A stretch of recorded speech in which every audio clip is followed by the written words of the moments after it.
एक बार एक लड़का था जो बहुत ही गुणी, दिखने में अच्छा कलाकार और बहुत ही बुद्धिमान था। वह एक लीडर था, एक ऐसा लीडर जिसे हर कोई अपनी टीम में चाहता था।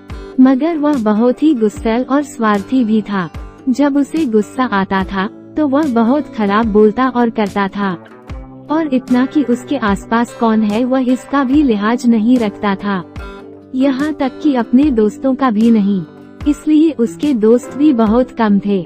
मगर वह खुद से कहता कि इसका अर्थ है कि वे सब मूर्ख हैं, जो उससे मिलना नहीं चाहते हैं। जैसे जैसे वह बड़ा होने लगा तो उसके माता पिता को उसके इस व्यवहार से बहुत चिंता होने लगी और वे सोच में पड़ गए कि करे तो क्या करें। फिर एक दिन आखिरकार उसके पिता को एक तरकीब सूझी और उसने अपने बेटे से एक सौदा किया। उन्होंने उसे कीलों का एक थैला और एक बड़ा सा हथौड़ा उसके हाथ में थमा दिया और कहा, मैं चाहता हूँ कि जब भी तुम्हें गुस्सा आए तो तुम इसे बाहर निकलना और पीछे बाड़ के लकड़ी के फट्टे पर पूरी ताकत से एक कील गाड़ देना।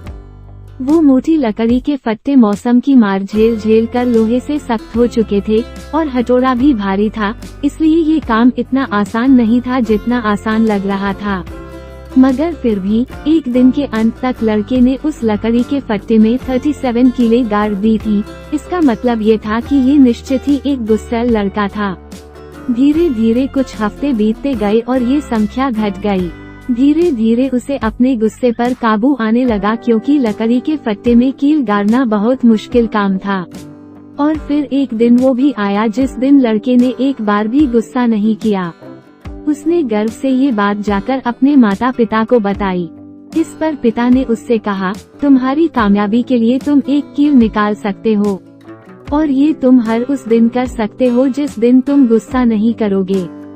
कई हफ्ते बीत गए। आखिरकार एक दिन लड़के ने आकर गर्व से बताया कि अब फट्टे में एक भी कील बाकी नहीं है।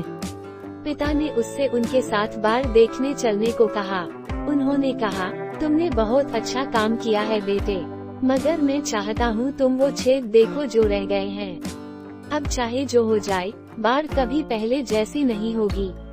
गुस्से में कही और करी बातें भी ऐसे ही निशान छोड़ जाती हैं जिसके दाग हमेशा रह जाते हैं।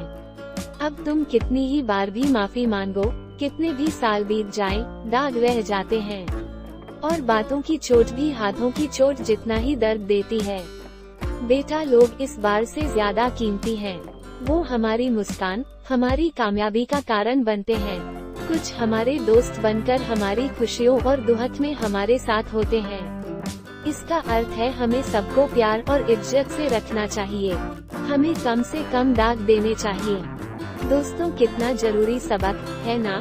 और एक बात जो हम सबको हमेशा याद रखनी चाहिए, सबको कभी न कभी गुस्सा तो आता ही है।